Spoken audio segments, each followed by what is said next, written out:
Welcome to other video. और ये है ब्लैक क्लोवर कहानी का एक कंटिन्यूशन। तो चलिए जानते हैं कि क्या हुआ कहानी में आगे ब्लैक क्लोवर के। तो अब तक की कहानी में आस्था और लीवा ने साथ मिलकर हरा दिया एक हायर रैंक के डेविल को, पर नाहत के हिसाब से उसका यूनाइट मोड अभी कंप्लीट नहीं लग रहा। पर ओवरऑल उसने हरा दिया एक हायर रैंक के डेविल को, जो आस्था की तारीफ में कहता है तुमने हरा दिया एक हायर रैंक के डेविल को बेवकूफ। जिस पर आस्था को नाहत की बात बिल्कुल कैप्टन यामी की तरह लगती है, जो कंपैरिजन नाहत को पसंद नहीं आता, पर साथ ही वो पुरानी बातों को भी याद करता है जहाँ दोनों बिल्कुल एक सही थे। पर नाहत को यामी से कंपेयर करने पर उस पर होने वाले हमले के अलावा भी आस्था का शरीर जवाब देने लगता है, क्योंकि वो होता है side effect devil unite mode का, जिसके बाद वो अगले 30 मिनट तक कोई भी मोड इस्तेमाल नहीं कर पाएगा, यहाँ तक कि ब्लैक फॉर्म का इस्तेमाल भी नहीं कर पाएगा। और नाथ के हिसाब से ये 30 मिनट काफ़ी खतरनाक 30 मिनट भी हो सकते हैं, क्योंकि 30 मिनट तक उनको रोकना इतना आसान भी नहीं होने वाला। जिसके साथ ही हम बढ़ते हैं दांते और कैप्टन मैंट्रिस की फाइट की ओर, जहाँ कैप्टन मैंट्रिस लगातार हमले किए जा रहे दांते पर, लेकिन उनके मैजिक के लगातार प्रॉपर्टी चेंज करने के बावजूद भी वो दांते पर ज़्यादा असर नहीं कर पाते, क्योंकि वो अपने आप को लगातार बॉडी रीजनरेशन मैजिक से हील करता रहता है।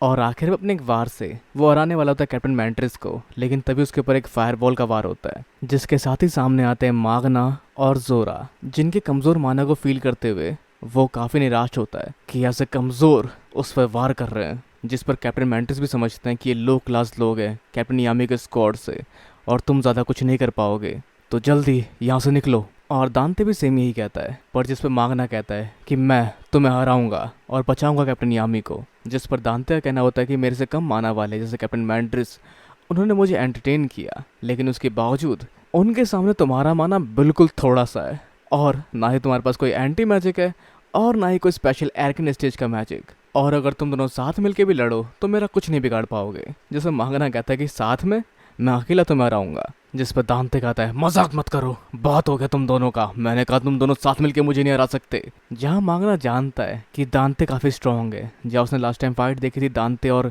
कैप्टन यामी की, और साथ ही उसने देखा था ज़ैनोन को कैप्टन यामी को उठाकर ले जाते हुए, पर वो उस समय कुछ नहीं कर सकता था क्योंकि उसकी टेक्निक पूरी नहीं हुई थी और वो कमज़ोर था, और वो उस समय कुछ नहीं कर पाया, ना ही वो वापस लौट सकता था उस कमज़ोर स्टेट में। खैर जब दांते को उसमें इंटरेस्ट होता नहीं और कहता है कि मैं तुम पर अपना हमला वेस्ट नहीं करूंगा, तुम्हें जितने हमला करना है करो मुझ पर, और जब तुम्हारा मन भर जाए तो निकल जाना यहाँ से। जिसके साथ ही यह एक हमला करता है मागना, जो लगता है दांते को, लेकिन उससे ज़्यादा कुछ होता नहीं दांते को, बस उससे एक स्पेल निकलता है जिससे एक चेन जुड़ जाते हैं दांते के दिल से, जिसके साथ ही उसके 100% डेविल की शक्तियाँ भी घट जाती है। जिसको एक्सप्लेन करता है मागना कि उसकी शक्तियाँ अब आधी हो चुकी है, जहाँ वो उसके कमाल की शक्ति के बारे में कहता है कि ये शक्ति वो कभी हासिल नहीं कर पाता एक पीजेंट होने के तौर पर उसने बनाया अपना ये मैजिक जो है hidden fire magic soul chain death match, जिसके वार दांते पे काफ़ी ज़ोरदार असर करना शुरू कर देते समय तक। तो मागना के मैजिक ने दोनों की शक्तियों को मिलाकर दोनों में आधा आधा बांट दिया है, और अब मैं उड़ाऊंगा तुम्हारे चीतड़े यानी कि मागना स्विंग ब्लैक बुल से। जिसके साथ हम बढ़ते कहानी के फ्लैशबैक में, जहाँ 6 महीने पहले ट्रेनिंग करने के लिए पहुँचता है मागना जोरा के पास, और करता है उससे विनती उसको नई मूव सिखाने के लिए, या ऐसे मूव सिखाने के लिए जिनका इस्तेमाल जोरा करता है। जहाँ मागना को हार्ट किंगडम में कहा गया था कि उसका मैजिक काफ़ी ज़्यादा लो है और वो माना मेथड इस्तेमाल नहीं कर सकता, पर जोरा जो कि खुद एक पीजेंट है उसके बावजूद वो ऐसा कर सकता है, जैसे अपोनेंट के वार को ऑब्जॉर्व करना और उसको दोगुनी ताकत से उनकी तरफ फेंकना। जहाँ उसकी मैजिक पावर भी लो है लेकिन वो भी लड़ सकता है, जिस पर वो कहता है कि लक भी मुझसे आगे निकल रहा है, मैं किसी से पीछे रह सकता हूँ लेकिन लक से पीछे बिल्कुल नहीं रह सकता, और साथ ही ब्लैक बुल्स को भी निराश नहीं कर सकता। जहाँ अचानक जोरा के दिमाग में एक चीज़ फ्लैश होती है, जहाँ उसके सामने आता है एक पीजेंट जिसके पास फ्लेम मैजिक थी, और वो झलक होती है उसके डैड की, और जोरा मान जाता है मागना को सिखाने के लिए और अपने साथ ले जाता है वो मागना को अपने सीक्रेट बेस में, जिसने भी अपने अल्टीमेट मैजिक के लिए कई सालों तक मेहनत की थी, जो बिल्कुल माना मेथड इस्तेमाल कर सकता है, लेकिन पर हार्ट किंगडम में माना मेथड इकट्ठे यूज़ होता है और उसी को फाइट में इस्तेमाल कर लेते हैं, लेकिन उसके लिए बहुत सारा मैजिक लगता है, कमाल की प्रतिक्रिया और ध्यान लगता है। पर जैसे कि मैं एक पीजेंट था, मेरे पास उसमें से कुछ भी नहीं था, जहाँ मेरा माना मेथड थोड़े धीरे हाथ से इस्तेमाल होता है, और ये बिल्कुल सच है काउंटर ट्रैप स्पेल के लिए भी।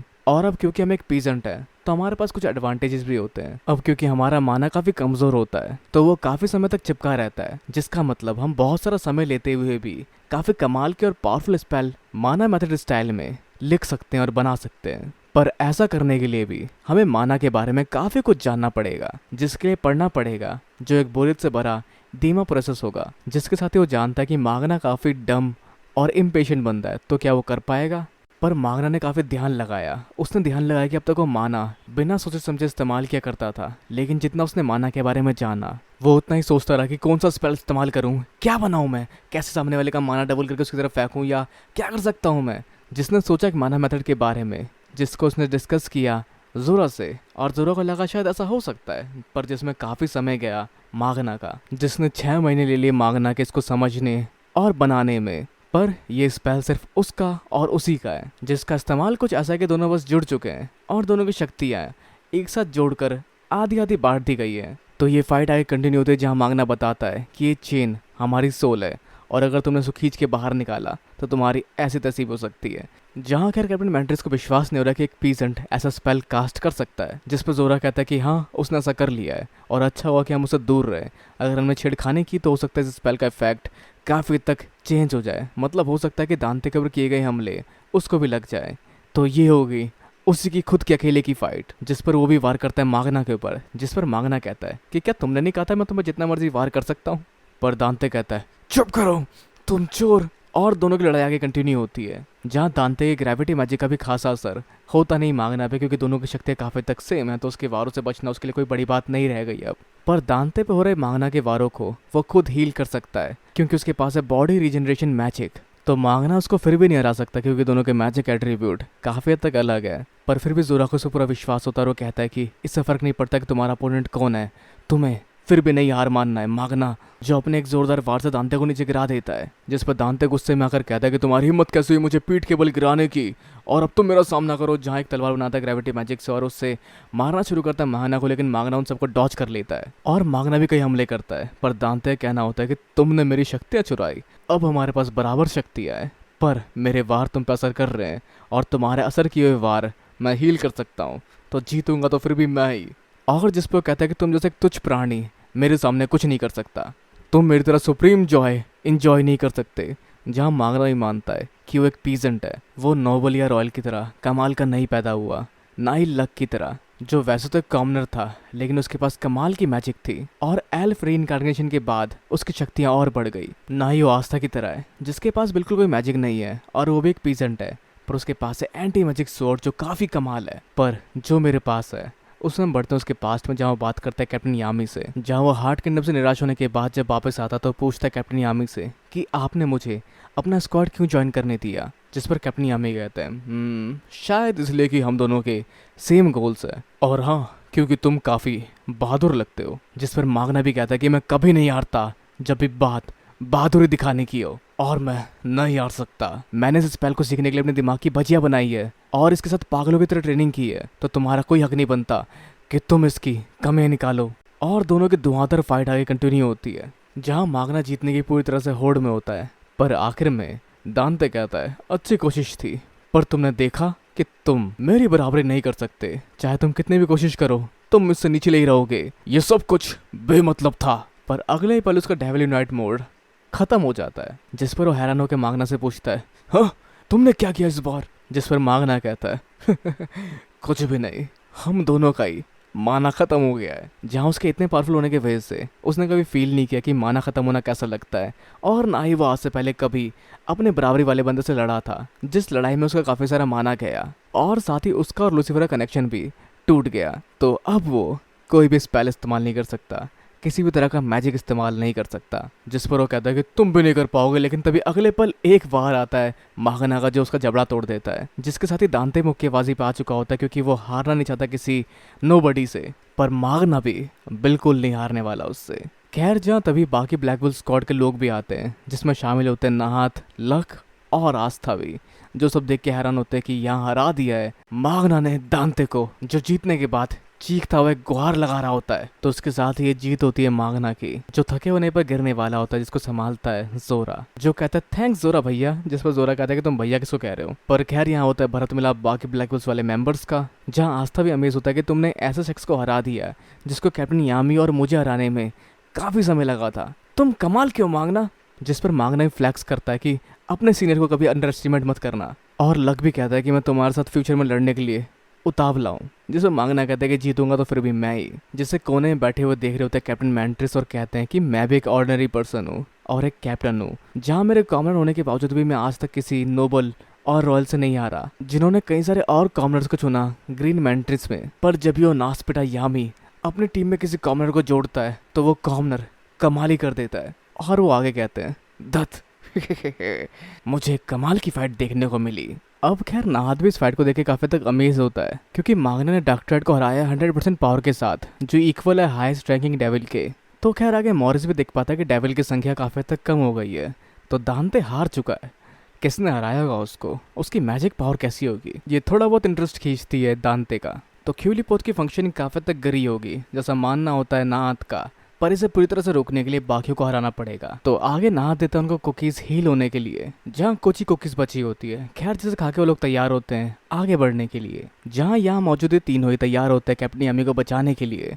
तो जब वो लोग वहां से निकल जाते हैं, दांते खड़ा होता दोबारा अपने डीफॉर्म बॉडी के साथ, जो अपने हार को एक्सेप्ट नहीं कर पा रहा होता, जिसको संभालते कैप्टन मैंट्रिस। जहां शायद दांते जल्दबाजी में हील होने के चक्कर में अपने बॉडी के फॉर्म को सही से मेंटेन नहीं कर पाया, पर उसकी बकबक और नहीं सुन पाते कैप्टन मैंट्रिस, और वो नहीं चाहते कि कोई पीसेंट की जीत पर यूं पानी फेरे, जहां अपने वार से वो काट देते हैं दांते को। तो आज तो जान पाता है कि हार्ट किंगडम वाले काफी हद तक सेफ है और लक यहाँ पर है, तो इसका मतलब बाकी हार्ट किंगडम वाले लोग भी यही होंगे, यानी कि नोलिल। लेकिन खैर जहाँ वेनिका के अगेंस्ट कैप्टन शार्लेट और रिल लड़ रहे होते हैं, जहाँ वेनिका की टीम में होती है लॉरा पैचिका, जो अपने वाटर मैजिक का इस्तेमाल करने वाली होती है उनके अगेंस्ट अटैक करने के लिए, जिसका शरीर पूरी तरह से काबू में होता है वेनिका के, जिसके वार को काउंटर करने की कोशिश करता है रिल। लेकिन उसके बावजूद कई सारे वार होते हैं उनके ऊपर, जहाँ पर शार्लेट भी उसके कर्ज को रेज करने की सोचती है, लेकिन उसमें वार होते हैं वेनिका के, जहाँ रिल और शार्लेट हारने वाले होते हैं। लेकिन तभी उनकी मदद करने वहाँ पहुँचते हैं गाजा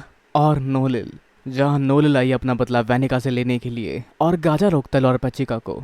तो वेनिका तैयार होते हैं नोलिल से लड़ने के लिए और काफ़ी तक खुश होती है, पर नोलिल यहाँ बदला लेगी उससे लॉरा पैचिका का ये हाल करने के लिए, और वो इस बार ज़रूर जीतेगी। जहाँ नोलिल के साथ होती है उंडीन। तो हम बढ़ते पास्ट में, जहाँ इन्हें ड्राइड से ट्रेनिंग मिल रही थी। उस दौरान ड्राइड ने कहा था कि इससे पहले कि तुम अल्टीमेट मैजिक अचीव करो, तुम्हें कुछ और भी सीखना पड़ेगा या अचीव करना पड़ेगा, जिस बारे में उंडीन से भी पूछती है। जहाँ उंडीन अकेले घूम रही होती बिना लॉरा पैचिका के, काफ़ी उदास सी रहती हुई।